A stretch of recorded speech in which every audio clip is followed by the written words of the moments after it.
മീരാബായ്, അയ്യോ, ഇതെന്താ പറ്റിയത്? ചോര വരുന്നുണ്ടല്ലോ. വരാൻ കുറച്ച് വൈകിയില്ലേ? ഈ സമയത്ത് നീ വെള്ള വസ്ത്രം ധരിക്കേണ്ടതായിരുന്നടി കഴുത. ഒരു കണക്കിന് ഭാഗ്യവതിയാ നീ. എന്നാലും നീ ചാകില്ലല്ലേ? നിന്റെ ജന്മം തന്നെ ശാപമാ. ഭാര്യയോട് പോലും സ്നേഹമില്ലല്ലേ?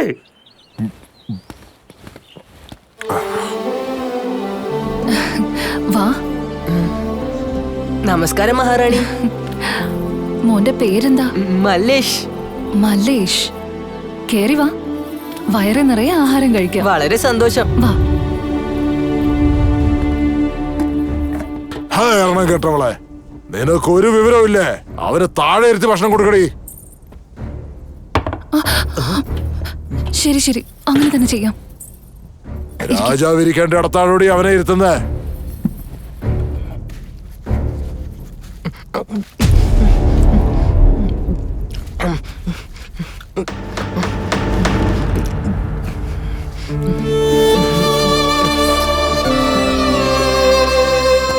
മഹാറാണി, കുറച്ച് ഭക്ഷണം കൂടി തരൂ, നല്ല വിശക്കുന്നു. ദാ നോക്ക്, ഇവന് നല്ല വിശപ്പുണ്ടെന്ന് തോന്നുന്നു. നീ ചെന്ന് അടുപ്പ് കത്തിക്ക്. ആയിക്കോട്ടെ. വേഗാവട്ടെ. ഏയ് മാറടി. വാടാ. അയ്യോ വേണ്ട, വിട്ടേക്ക്. കൊച്ചുകുട്ടിയാ. ഒരു മനുഷ്യൻ ഇത്രയും ഭക്ഷണം കഴിച്ചാലേ അവൻ ബലവാനെന്ന് പറയൂ. പക്ഷെ അതിനേക്കാളും കൂടുതൽ കഴിക്കുന്നവരെ എന്തുവാണോ വിളിക്കണ്ടേ? അറിയില്ല രാജാവേ. ഞാനും നിന്നെ പോലെയാടാ ഭക്ഷണം കഴിക്കണേ. അങ്ങനെ കഴിക്കുന്നവരെ പരാക്രമി ബലശാലി എന്നാണ് പറയുക. ഒരാന വന്ന് ചുവരിലടിച്ച എന്ത് സംഭവിക്കും? തകർന്നു പോകും. അതെങ്ങനെയാടാ? അറിയില്ല രാജാവേ. അറിയില്ലെങ്കിൽ ഇതേ കണ്ടോ. എടാ മല്ലേഷ്, ഈ കണക്കിന് മനുഷ്യനെ ഇടിച്ച എന്താവും? അറിയില്ല രാജാവേ. എന്ത് സംഭവിക്കടാ? എന്ത് സംഭവിക്കും? ഞാൻ ചോദിച്ചത് കേട്ടില്ലേ?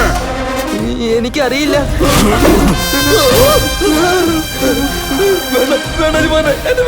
എന്ത് സംഭവിക്കും? ഇടിച്ചാൽ ഞാൻ ഇടിച്ച ഇടിയില് ശരീരം ചിഹ്നം ഭിന്നമായി ചോരപ്പുഴ ഒഴുകണം. അതെങ്ങനെയാന്നറിയോ?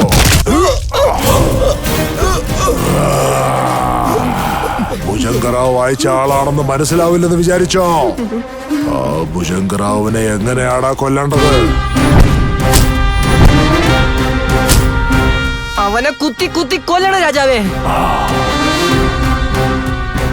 എന്താടാ, പകയന്റേതാണല്ലോ, അതിന്റെ വാശി നിന്നിലാണല്ലോ. ഭക്ഷണം തന്നില്ലേ രാജാവേ? നീ ആള് കൊള്ളാലോടാ. ഒരു നായേക്കാൾ കൂറുണ്ടല്ലോടാ നിനക്ക്. നീ കൂടെ വേണം.